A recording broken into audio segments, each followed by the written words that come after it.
Chapter 9, Prisoners. Part 2. So, can we start at the camp? Will you just describe what is this place and why are we there? So about a week after Mosul was liberated, you and I drove north to these refugee camps where the remnants of the Yazidi community are now living. These camps are basically cities of tents where entire families are living under a plastic or a canvas roof. Hi, how are you? Nice to meet you. And we had come to this camp in particular because we had heard that 2 young Yazidi women who had managed to survive 3 years in ISIS's hands had just that morning been reunited with their families. Let's go to see them. Showing up at the same time as another delegation. We met my friend Fala, who had agreed to translate for us, and he walked us to the specific tent where the 2 women had just been brought. And as we reached the tent, Coming to welcome them or to... Yes, I see. Yeah. we noticed that there was a crowd gathering. I saw somebody with a tray of soft drinks. I saw somebody else with a basket of clothes. Somebody else was bringing food. He's crying, this man. Why is he crying, do you think? Because it's very sad. 3 years have passed. It was essentially the community coming to rally and to welcome back 2 members that they surely thought were lost. We were led to the tent, and I realized right away that we had no business being there. Oh my God. They look very sick. The women who had just arrived, They look really bad. they were completely out. One of them was facing upward, and I could see that her eyelids were literally fluttering.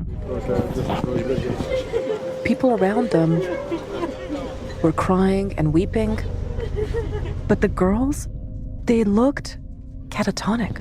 All right, let's go. Heartbreaking. I think that's when I turned to you and said, we've got to go. Yeah.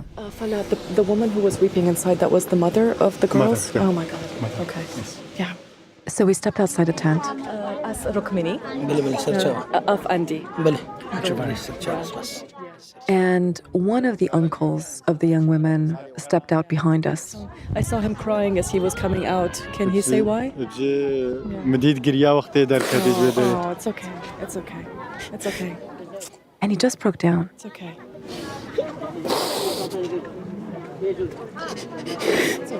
And for a few minutes, we just stood next to him.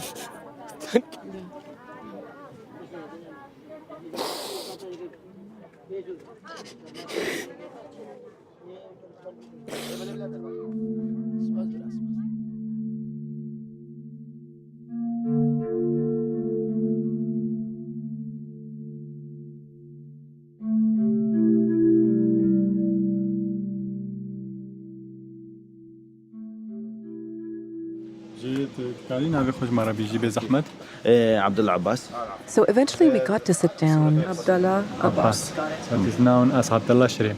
with one of the men who helped to reconnect these girls with their families. He's well known in Yazidi community. Everybody that you ask him. He's actually a famous Yazidi figure. Remind me, how many girls did he rescue? 300? 29. My God. He has, by some accounts, rescued over 300 Yazidi women and girls from ISIS captivity.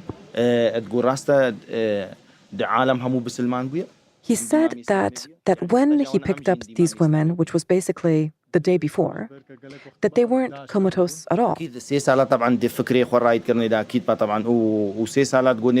were awake, they were animated, they were not acting sick, but even more strangely, they were acting like they were members of the Islamic State. They were refusing to take off the full niqab, which is the face covering veil. They were praising the Islamic State. They were referring to the men who had raped them as their husbands and as martyrs. And They were telling us, right, everybody became Muslim. They thought that everybody had become Muslim. That there was no more Yazidis. Yeah, yes. Oh my God. Wow. So they thought there were no more يعني Yazidis. حتى يعني وان بهور كده إنه كقولنا قائد إنه متيزرينا قائد وان بك حبسي ده. Even they thought that if they told to the military leader that they are Yazidi, they may put them to the in the jail. Yeah, yeah. And is that because they spent so much time with ISIS? عالمها مو بيد دولة كإسلامية موحد. Of course, 3 years have been passed, Yeah. and they were like making their brain to be washed, and also they were telling them that all the world become an Islamic Are state. you serious? They're saying this now? دي متأكد يعني دي جديد بيصير صح؟ جديد. Yes.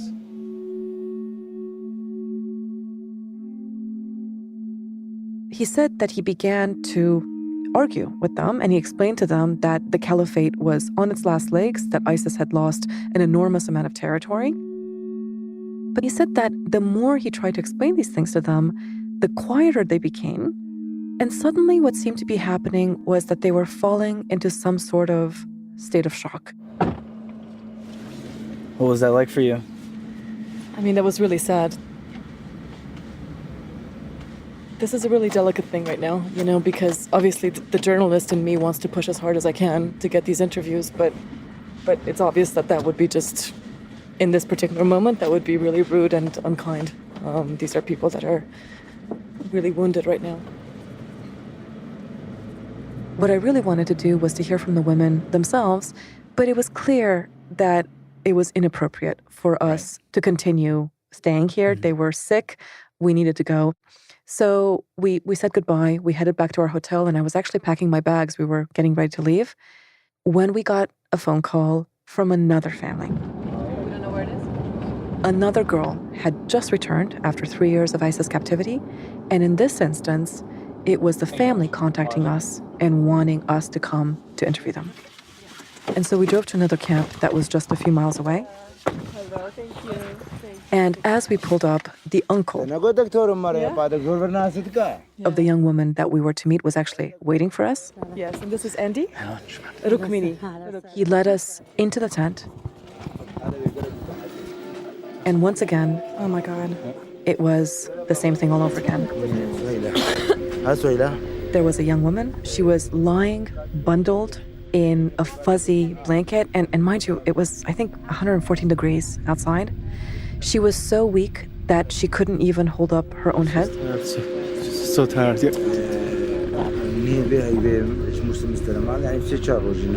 About 4 days, I received her from Mosul. Yeah. Yeah. The difference here was that her family, specifically her uncle and her mom, were really adamant that her story needed to get out. Can I just ask, is it okay if we use her name? Should we just say a 16-year-old girl? How does he want her to be identified? Say it's okay, it's our matter. We want the people to know the reality. Even if the photo is used, there is no problem. We asked her as well. But is she okay also? It's okay. She was able to whisper answers back to us. And she affirmed this. Her uncle was basically cradling her in his arms.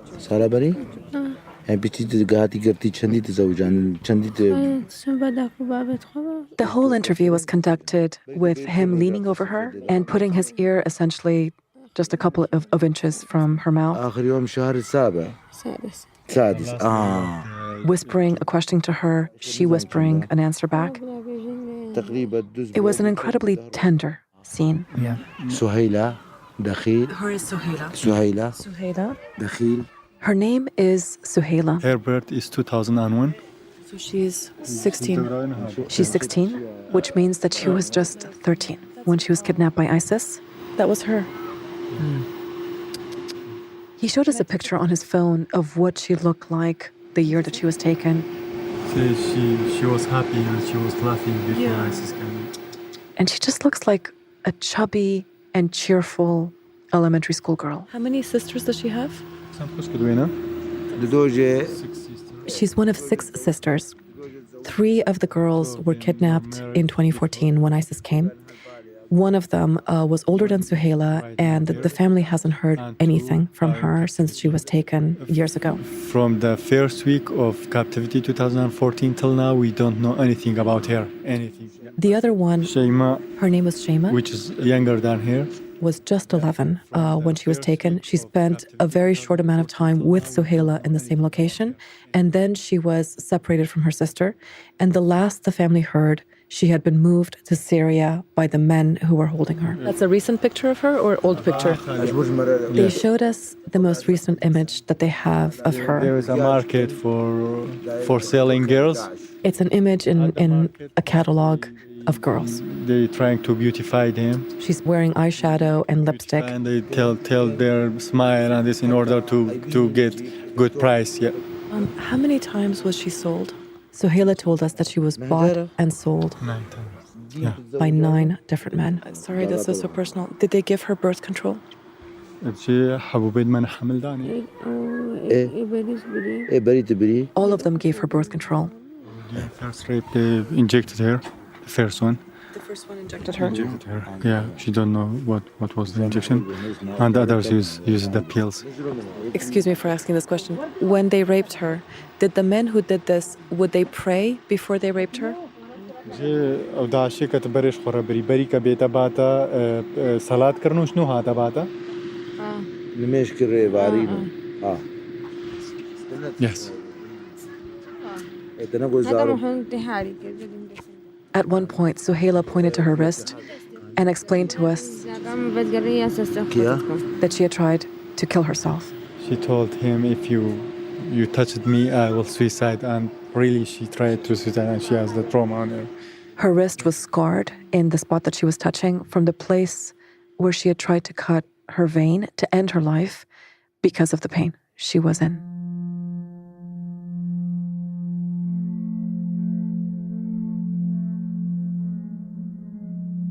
So, this is something that I've heard time and again. Many of the Yazidi women and girls who escaped ISIS captivity told me that there came a point in their captivity when they just didn't want to live anymore. It was so prevalent that ISIS started to take away razor blades. They took away the women's scarves because so many of them were attempting to kill themselves in captivity. Now, this is just an insufferable way to live. Right. But compounding that is the fact that the Yazidi culture, historically, has always had a very strong honor code.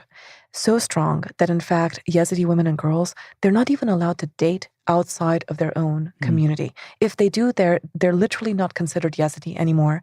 And the story that everyone tells is the story of a Yazidi girl who allegedly fell in love with a Muslim neighbor.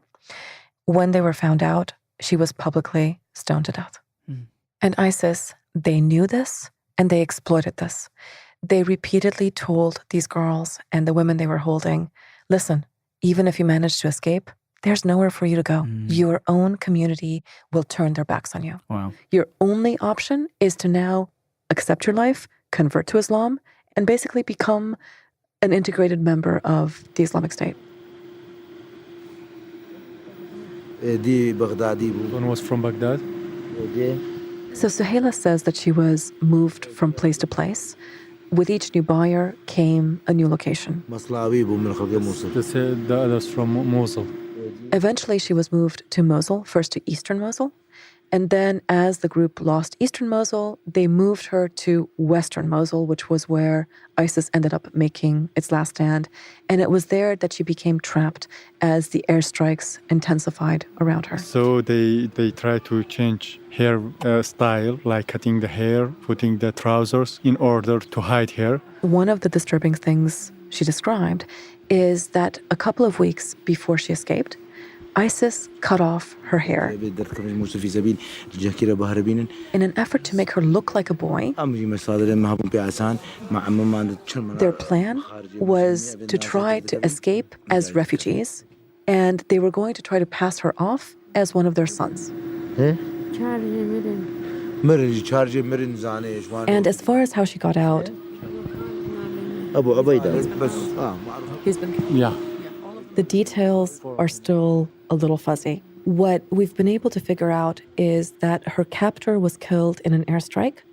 And at some point after he was killed, she was able to clamber out of the rubble and make her way to Iraqi forces, who then brought her to safety. Can you tell him the girls that we met this morning, when they came to the camp, they were telling the camp administrator that they're Muslim, that their ISIS captor was their husband, that he was a shaheed? So at this point in the interview, I just started to wonder about these two types of abnormal behavior that you and I had seen in these young women.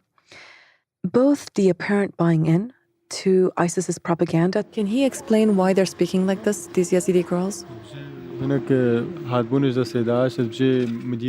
And this weakness. Now, both Suhaila's family and the families of the two women that we saw earlier told us that yes, doctors had come to see them, and that there was nothing medically wrong with them that could explain the severity of these symptoms. And it was then that the uncle explained to me that through his communications with Suhaila, he had come up with pretty much the same theory as the man we'd spoken to earlier that day, the man who had helped save the other two women. He explained to me that these girls had been so indoctrinated, so brainwashed after 3 years of captivity at the hands of ISIS. They don't believe what is going on the ground because they brainwashed. But when they see the truth, everything is changing. They had no TV, no internet, no contact at all with the outside world. And living in that bubble, they just began to believe what these men were telling them. They were thinking that even Kurdistan, Shingal, and everywhere became Islamic State. That ISIS had essentially taken over the world. Yeah, and when she came here and saw the television and these things, she surprised, And I started to wonder if that could explain what we saw earlier with these two women. I mean, if you think that ISIS is everywhere, then perhaps they were doing that out of fear because they thought that ISIS was watching them even here, even in this camp. Because until now, she don't believe that. She doesn't believe that her house is liberated. So at this point, I pulled out my phone. Suhaila, Because as it happens, this is the Peshmerga. Peshmerga? Peshmerga. Okay. In Sinjar. I was in Sinjar the day that it was liberated almost 2 years earlier. On Sinjar Mountain. Yeah. In November of 2015. And so I flipped through my phone. And does she recognize this? This is on top of Sinjar Mountain. Yeah. And I began showing her images of me standing uncovered, not wearing a veil, not wearing anything that an ISIS woman would have worn, on the top of Sinjar Mountain, which they call Shingal. This is where the PKK was staying. Okay. This is Shingal. On the very entry of Shingal. Yeah. I showed her pictures of me with Kurdish troops. And I noticed that as you were doing this, she slowly started to try and lift herself up. Yeah, she was being cradled in her uncle's arms. And with one hand, she reached for this metal railing on the side of the tent, and she used it to try to pull herself up, really with all her strength, as her uncle from behind was trying to push her into a sitting position.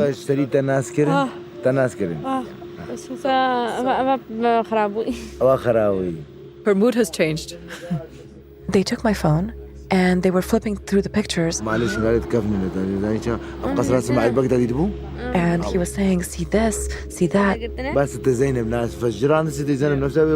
Look at this image, look at that one.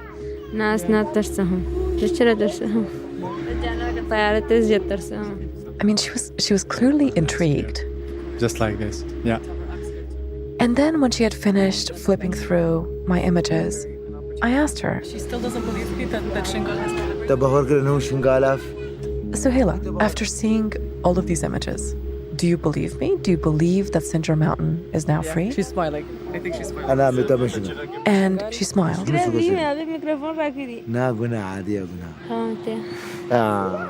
And then she said, She says, I don't believe until I see by my eyes. I want to see it for myself.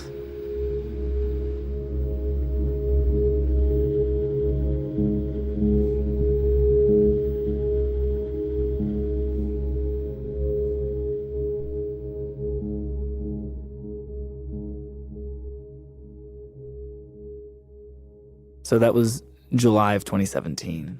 Yeah. Where do things stand with the Yazidi people now? The future for the Yazidi people is really uncertain because Sinjar Mountain, the ancestral homeland of this community, is now the scene of a turf battle between various armed groups. That means that the majority of the Yazidi community has not been able to leave the very camps that you and I met them in. Yeah. One of the great wounds that they are walking around with is the fact that over 3,000 Yazidi people, women, girls, children, men, still remain missing. People don't know if they are alive or dead. Yeah. The situation is so dire that some Yazidi leaders have begun to wonder if this is the end of Yazidi culture.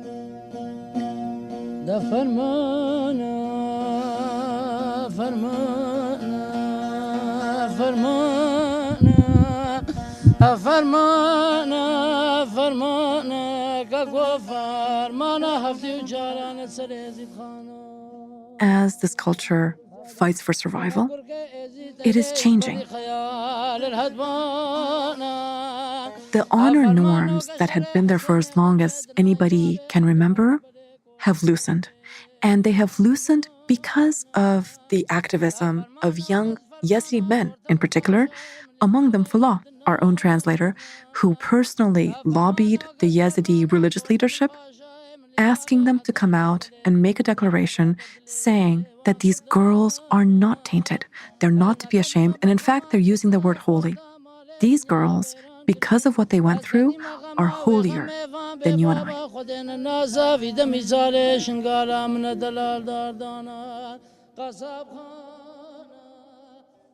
And what about Suhaila? So, Suhaila. As you know, about a week after we left, we published a story about Suhaila. Yeah. And there was an unbelievable response. Readers from really all over the world contacted you and I and wanted to know, what can I do to help her? These readers ended up forming a Facebook group. And in that Facebook group, I was able to connect them to Falah, our translator, as well as to Khalid, Suhaila's uncle. They began actively fundraising and were able, in a short amount of time, to send what turned out to be thousands of dollars to Suhaila, both for her initial recovery and to pay for the ongoing search for her little sister. A few weeks after the Facebook group started, Falah sent us a series of images, and it was Suhaila and her family on Sinjar Mountain, and they were doing exactly what she had told us that she needed to do. She was there to see it with her own eyes. She was in her village, and in the pictures, she's wearing a long white dress. Her hair is growing back. Her cheeks are flushed. She looks not only healthy, but radiant. And a couple of months ago, I was at my desk one morning, and I saw that I had a Facebook message from Falah. When I opened it, I saw that there was a video link.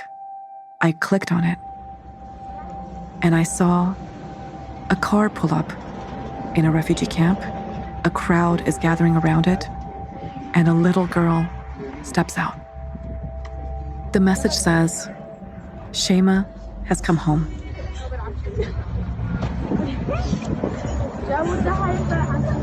This is Suhaila's little sister, who was just 11 years old when she was kidnapped by ISIS and held for more than 3 years in Iraq and Syria. And this video is the moment when she has finally returned to her family. And all you see is her community mobbing her.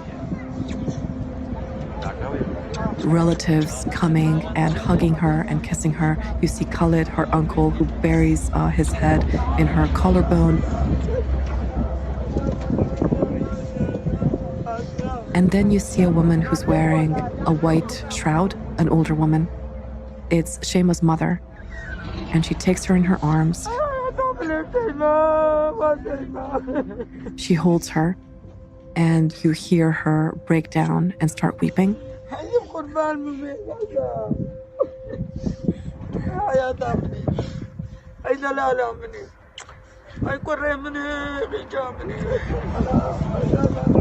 And then finally you see Suhaila.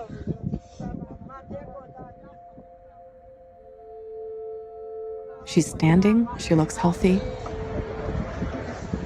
And at first they just hold each other's faces in each other's hands. And then Suhaila wipes away Shayma's tear and kisses her.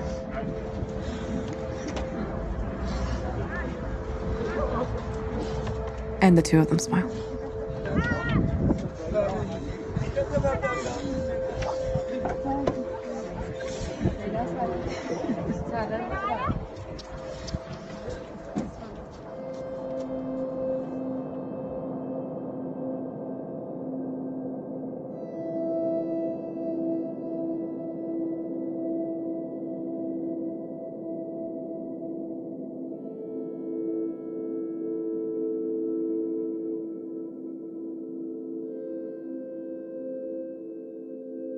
Next Saturday, June 23rd, we'll bring you the 10th and final chapter of Caliphate here on The Daily. We've also released Caliphate as a standalone series, and we'll publish the final episode on Thursday, 2 days before you'll hear it on The Daily. So if you want to listen to the final chapter early, you can subscribe to the series by searching for Caliphate on Apple Podcasts, Stitcher, or wherever you listen.